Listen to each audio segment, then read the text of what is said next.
Good morning. Coffee Cup Chronicles, day 37, Victoria, BC, Canada. How are y'all this morning? And yes, there is coffee in that cup. And yes, very much needed coffee this morning. Slept hard last night. Hey, a lot to tell you about Victoria, BC, Canada. So, years ago, out of Bellingham, Washington, where I was working, decided to take a nice long weekend. We drove down to Seattle, took a ferry across to Bainbridge Island.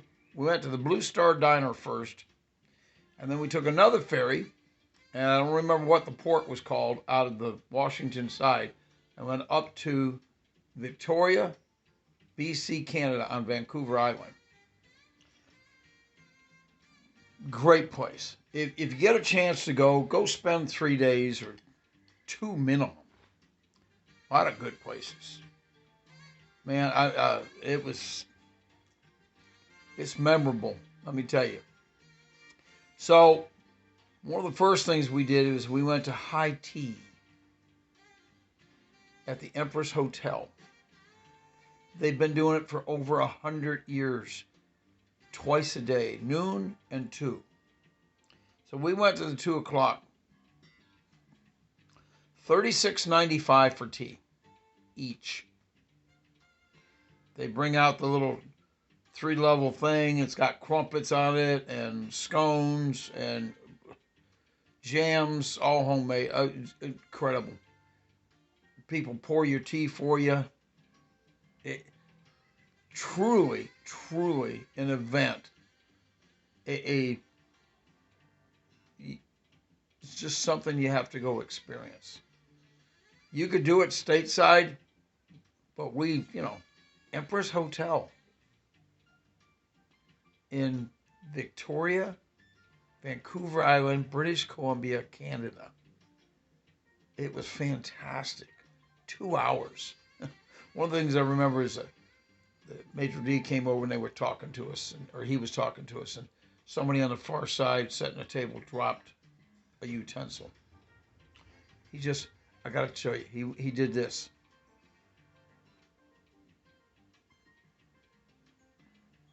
And then he goes back and continued the conversation with us. But lo and behold, about 45 seconds or so later, they dropped another utensil. He said, "Excuse me," real quiet, walked over, whispered it in her ear. She was gone. They don't put up for that. Talk about service. Tremendous service. Later that evening, went up to a resort called the Erie, way up in the mountains, northwest of Vancouver. 8-course dinner. Oh, yeah. The price? No, don't worry about the price. Go once. Go at least once for an 8-course dinner. It was romantic. They have this little glass figurine on the table with olive oil in it, with a little wick burning. It was so beautiful. I'm sitting there, and she looks across from me, and there's 3 deer behind me out the window. Unbelievable. 8-course meal.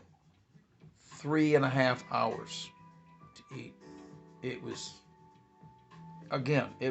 fantastic. It was just one of those things to do. Then when we got ready to leave 2 or 3 days later, and there's a lot of other things. We watched the seaplanes come in. Oh, the car ferry that we took over, I think it was from Townsend over to Victoria. It was so big. We're sitting in line ready to get on, and I'm watching them take semi-trucks and tour buses and putting them on the bottom. It was a 2-decker. And it was like an hour and 10-minute crossing. It was gorgeous. But to get on a ferry with that, I'm thinking to myself, yeah, this ship gonna sink. Well, it didn't.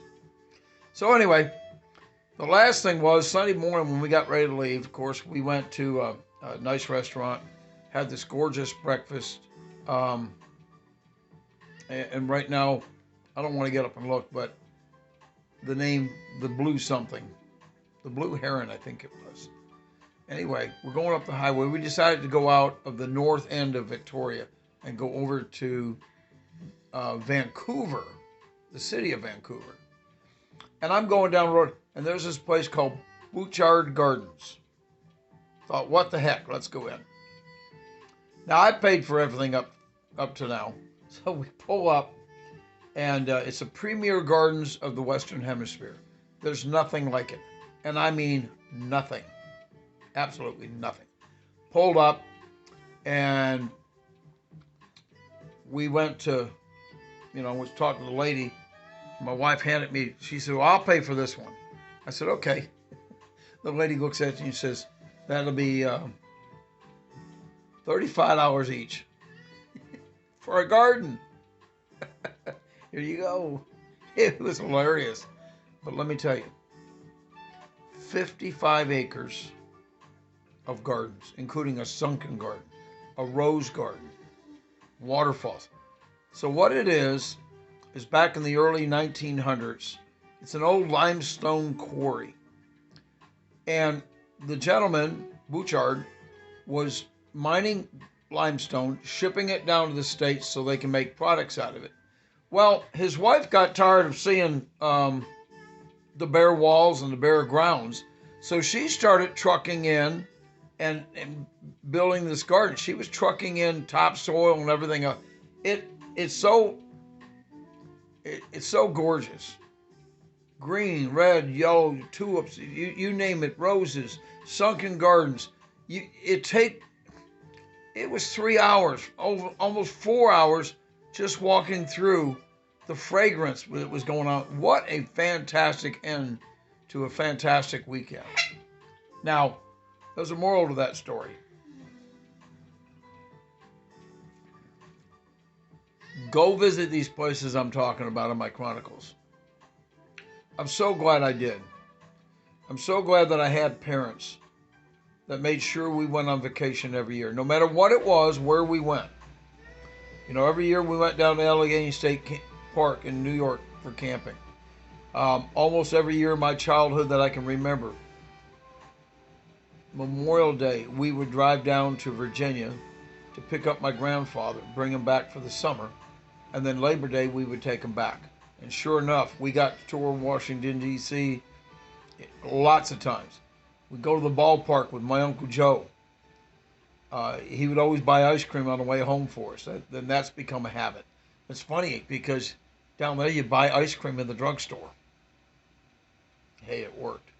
But listen, folks, get out. Take your children. Go visit these places. Even if it's off the wall and, if it's an off the wall place, out of the way, take a detour and go. Your children will never forget it. And it's lifelong experiences like these that really get to you. Victoria, BC, Canada. Well, once they open the border back up, okay? Enjoy. Take heed. Stay warm. It's cold out there. 13 degrees today in Buffalo. Have a great one.